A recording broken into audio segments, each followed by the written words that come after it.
Okay, एक बहुत important topic है जिसके बारे में आज हम लोग बात करेंगे, वो है अश्वगंधा। अश्वगंधा इंडिया से एक्सपोर्ट होता है और बहुत सारे वीडियोज़ आपको ऑनलाइन इसके बारे में मिल जाएँगे, जिसमें बहुत सारी बातें मैंने देखी कि जो गलत हैं, बताई गई हैं।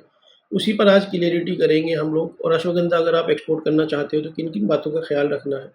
और अश्वगंधा नहीं, और भी कोई हर्बल प्रोडक्ट आप करना चाहते हो या एग्रीकल्चर प्रोडक्ट करना चाहते हो, उनमें भी यही रूल अप्लाई होते हैं।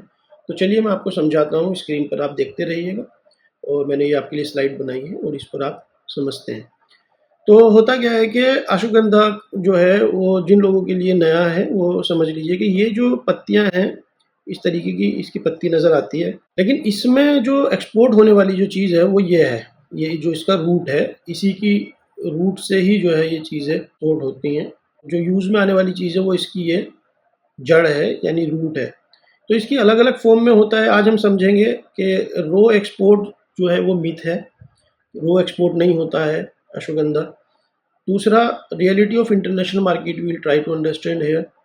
And last one, quality and compliance जो है वो रिक्वायरमेंट क्या-क्या हैं, इसके बारे में आज हम डिटेल में बात करेंगे।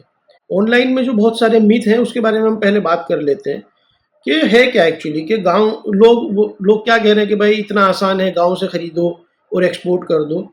ये बिल्कुल गलत है, ऐसा नहीं होता है। दूसरा, इंटरनेशनल बायर रैंडम माल एक्सेप्ट नहीं करते हैं कि कोई भी कहीं से आपने खरीदा, थोड़ा यहाँ से खरीदा, थोड़ा वहाँ से खरीदा और एक्सपोर्ट हो जाएगा। ये पॉसिबल नहीं है। रैंडम माल एक्सेप्ट नहीं करते हैं। क्वालिटी स्टैंडर्ड रिक्वायरमेंट होती हैं, उसका बहुत ध्यान रखने की ज़रूरत है आपको, उसके बगैर काम नहीं होता है। आगे इसके अंदर एक बहुत इंपॉर्टेंट पॉइंट है ट्रेसिबिलिटी। आजकल क्या हो रहा है इंटरनेशनल मार्केट में ना, जो भी रिटेल चेन है या सेलिंग पॉइंट है या जो इंपोर्टर्स हैं, वो लोग ये कोशिश करते हैं कि उनका जो प्रोडक्ट है ना, वो कहाँ से मैन्युफैक्चर हुआ है, कहाँ से उसकी जो है प्रोड्यूसिंग हुई है, और उन तक जाने तक वो ट्रेसेबल रहे। यानी उसके अंदर कोई भी ख़राब क्वालिटी का माल एंटर ना करे, उल्टे सीधे जो अनएथिकली ग्रोन किए हुए जो माल हैं वो ना आ जाएँ। तो उस पर जो है कंपनीज़ बहुत ज़्यादा ध्यान रखती हैं। तो इसमें आपको ध्यान रखने की ज़रूरत है कि जैसे ये प्लांटेशन होती है ना, तो प्लांटेशन से लेकर के उसकी केयरिंग वगैरह तक, किस सीज़न में लगा, कब लगा, उसका पूरा ट्रैक रिकॉर्ड रखा जाता है। और कब उसकी जो है कल्टीवेशन हुई, ये इस तरीके से इसको सुखाया जाता है। और फिर इसके आगे जो फॉर्म बनते हैं वो मैं बताऊंगा कि किस किस फॉर्म में ये एक्सपोर्ट होता है। लेकिन ट्रेसिंग जो है उसकी वो बहुत इंपॉर्टेंट है कि शुरू से लेकर के और आखिर तक की पूरी ट्रेसिंग होती है कि कहाँ पर जो है ये माल उगाया गया है और किस किस ज़रिए से, किस किस प्रोसेसिंग हाउस से ये हम तक पहुँचा है, यानी फाइनल प्रोडक्ट जो है कस्टमर तक पहुँचा है।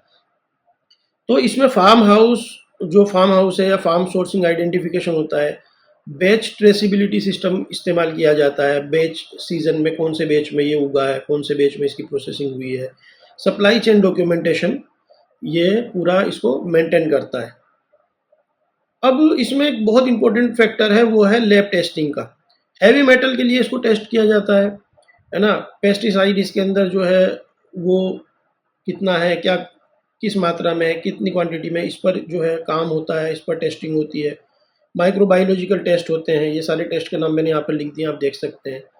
और सबसे ज़्यादा इम्पोर्टेंट इसके अंदर है विथोनोलाइट्स कंटेंट टेस्ट जो है, ये एक स्टैंडर्ड होता है, कम से कम 5% जो है उससे ऊपर होना चाहिए।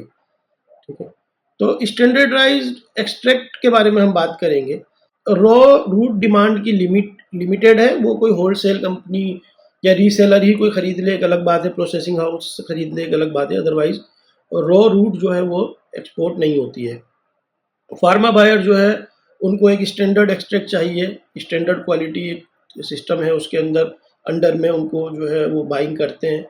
फिर 5% का मैंने भी आपको रूल बताया, कम से कम इतना कॉमन रिक्वायरमेंट है, इससे कम नहीं हो पाता, नहीं चलता है। एक्सट्रैक्ट प्रोडक्ट जो होते हैं, है ना, एक्सट्रैक्ट प्रोडक्ट जो है जैसे पाउडर की शक्ल में हो गए या और भी इसके जो भी फॉर्म हो सकते हैं उसमें ये चलता है, रो नहीं जाता है। तो उसके लिए प्रोसेसिंग यूनिट बहुत ज़रूरी है, ये बात समझने की ज़रूरत है। आप ऐसा नहीं कर सकते कि आपने खेत में से उठाया और आपने जो है आगे बढ़ा दिया, नहीं हो पाएगा, इम्पॉसिबल है वो।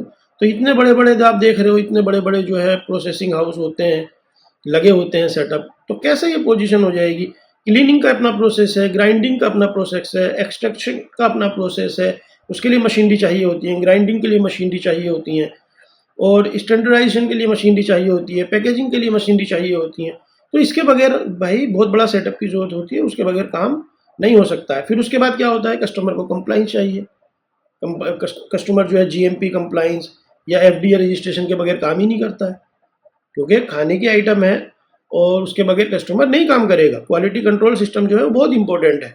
तो इस बात को ध्यान में रखने की ज़रूरत है कि जो ये बताया जा रहा है ना इंटरनेट पर कि नहीं ऐसे ही हो जाएगा, बस उठा लो, खेत किसान से ले लो और एक्सपोर्ट कर दो, इट्स इम्पॉसिबल। इन चक्करों में नहीं पड़ना है, बिल्कुल भी इन धोखे में नहीं आना है। ठीक है, एक्सपोर्ट का सिंपल सिंपल प्रोसेस है। जैसे एक्सपोर्ट होता है, फार्म से सोर्सिंग हुई, लैब टेस्टिंग हुई, प्रोसेसिंग हुई, जो मैंने अभी अभी आपको बताया, सर्टिफिकेशन इंपॉर्टेंट है, सर्टिफिकेशन करना पड़ेगा आपको। बायर का जो ऑर्डर है उसके हिसाब से आपके पास जो रिक्वायरमेंट वो पूरी होनी चाहिए, बायर का ऑर्डर चाहिए आपको, और एक्सपोर्ट हो जाती है शिपमेंट। इसमें समझने वाली बात यह है कि पाउडर की शक्ल में, कैप्सूल की शक्ल में भी ये होता है एक्सपोर्ट, है ना। तो जो पॉइंट्स हैं वो जहन में रख लीजिए। वो क्या है, रॉ एक्सपोर्ट नहीं होता है, इजीली नहीं होता है, अनटिल अनलेस कोई रेयरली कोई चांस होता है ऐसा कि हो जाए। टेस्टिंग जो एंड क्रेडिबिलिटी जो है वो इम्पोर्टेंट है। कंप्लाइंस रिक्वायर्ड है, रिक्वायरमेंट है उसकी, उसके बगैर नहीं हो पाएगा। और एक्सट्रैक्ट में बेटर प्रोडक्ट है। तो ये सारे पॉइंट्स थे। होप वीडियो आपको पसंद आया होगा। Thank you so much.